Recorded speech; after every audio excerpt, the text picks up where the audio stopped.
Bien-aimé, bonjour. Je bénis Dieu pour l'opportunité qu'il me donne encore en ce jour de pouvoir parler de sa part. Que son nom soit glorifié au nom de Jésus-Christ. Nous poursuivons notre enseignement relatif à l'esprit de témoignage et de faux fondements. Nous avons vu dans le précédent message que le Saint-Esprit est non seulement garant, mais le gardien de la saine doctrine. Alléluia. Son rôle principal est de nous conduire dans toute la vérité, de nous ramener du ténèbre à la lumière, de l'esclavage à la vérité, de ce monde perdu au royaume de Jésus-Christ et essentiellement de nous christocentriser. Oui, bien-aimés, de nous christocentriser. Christocentriser, un verbe par excellence dans le dictionnaire céleste, qui veut tout simplement dire ramener tout à Christ, ramener le monde entier à Christ, toute race, toute ethnie, toute tribu à Christ, toute religion, les musulmans, les bouddhistes, les judaïstes, les hindouistes, alléluia, car tout est en Christ et pour lui. Lisons la parole de Dieu. Bien-aimé, je suis dans le livre de Colossiens 1:15, qui sera mon texte de base.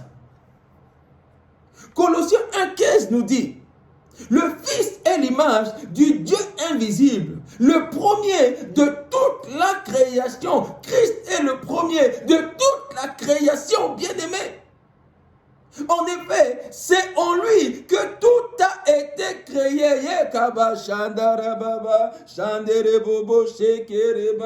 C'est en Christ que tout a été créé, dans le ciel, sur la terre. Et c'est en lui que tout subsiste. Alléluia. Bien-aimé, Jésus est et reste le seul pilier de notre vie, le seul fondement sur lequel nous devons bâtir notre foi. Alléluia.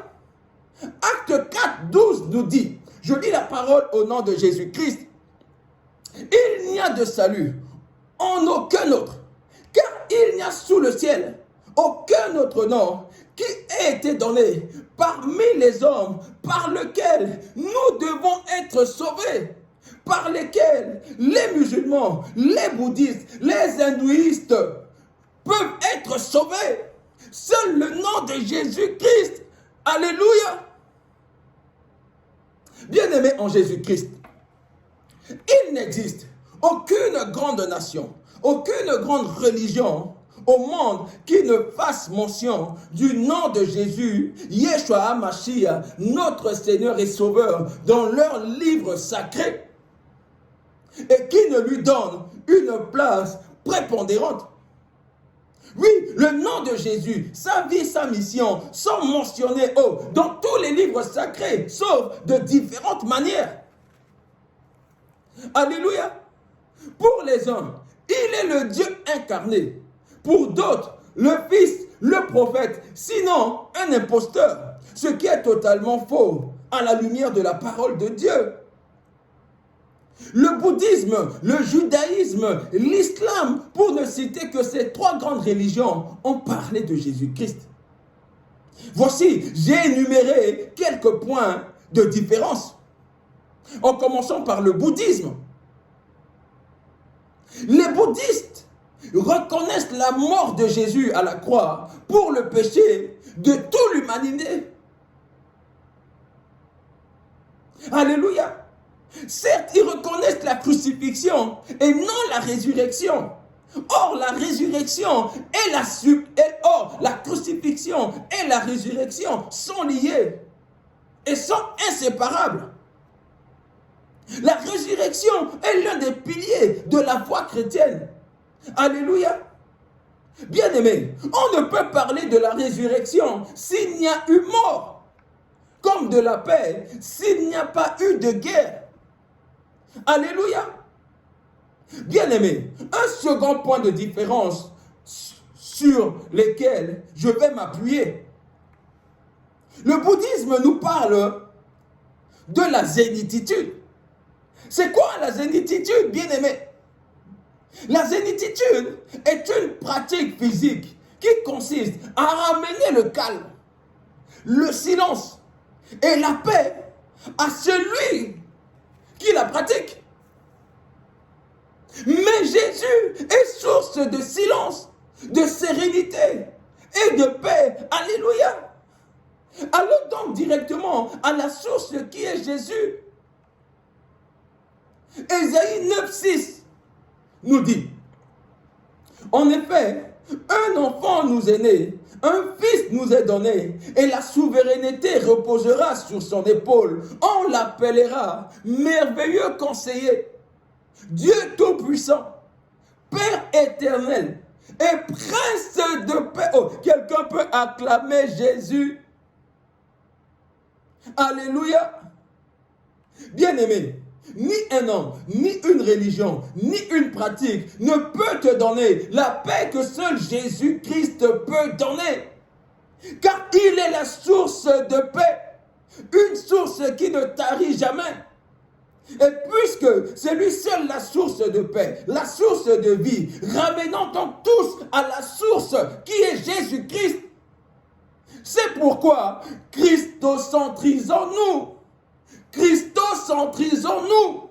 Ton père, ta mère, ta famille, ta nation, à Christ. Alléluia. Bien-aimés, nous avons vu le bouddhisme. Nous allons toucher quelques points sur le judaïsme. Alléluia.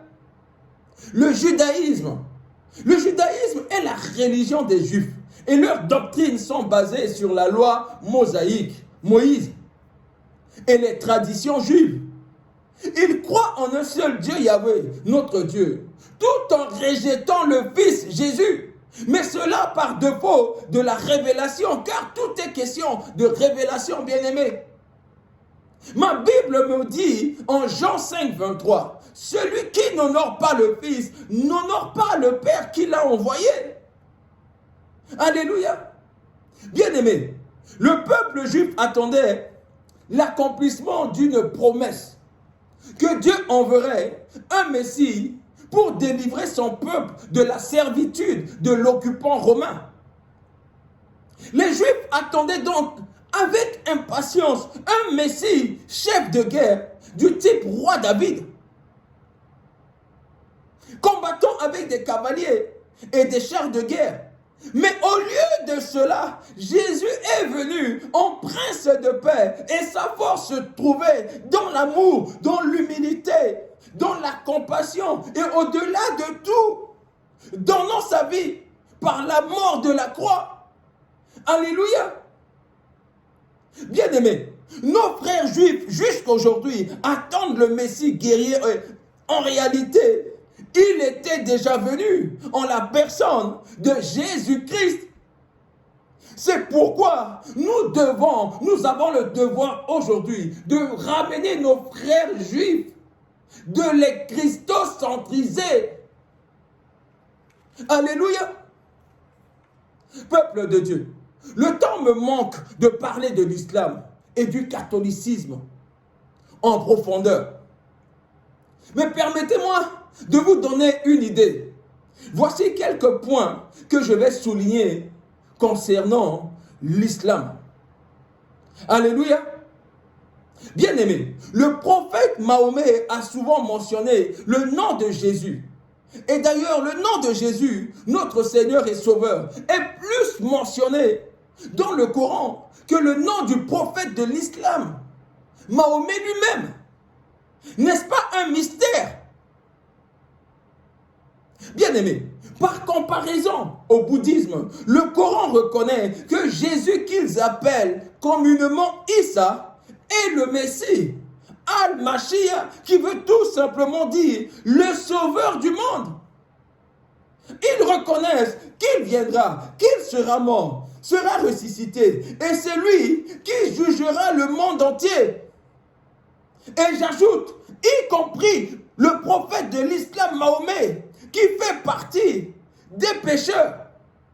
Sourate 45 dans le Coran nous le confirme. Alléluia. Bien-aimés, le Coran reconnaît que Jésus qu'ils appellent communément Issa est Seigneur, est majestueux, est saint, est pur et sans péché. Il a le pouvoir de pardonner tout péché et c'est lui qui jugera le monde. Ma question ce soir, qui a le pouvoir de pardonner le péché et de juger tout l'univers si ce n'est Dieu lui-même? Même s'ils ne le reconnaissent pas, ne le déclarent pas, mais par leur écrit, le Coran reconnaît Jésus Issa, fils de Marie, comme Dieu créateur, sans l'affirmer. Car l'affirmer remettra en cause la foi islamique. Bien-aimés, il n'y a pas d'alternative. Ni l'islam, ni le bouddhisme, ni l'hindouisme, ni le catholicisme, ni les sectes ne peuvent être une alternative au christianisme. Et rien ne peut nous aider à aller à Christ, sinon sa parole. Alléluia. C'est pourquoi, bien-aimés, c'est de Jésus seul que nous devons parler au monde. C'est à Jésus seul que nous devons ramener le monde. Christocentrisant le monde. Ramenons tous à Jésus-Christ. Si tu n'as pas encore donné ta vie à Jésus-Christ cet après-midi, je t'invite à l'accepter comme Seigneur et Sauveur de ta vie. Et tu seras sauvé, toi et ta maison. Recevez ce message dans le nom de Jésus-Christ. Soyez bénis. Soyez bénis au nom de Jésus. Amen.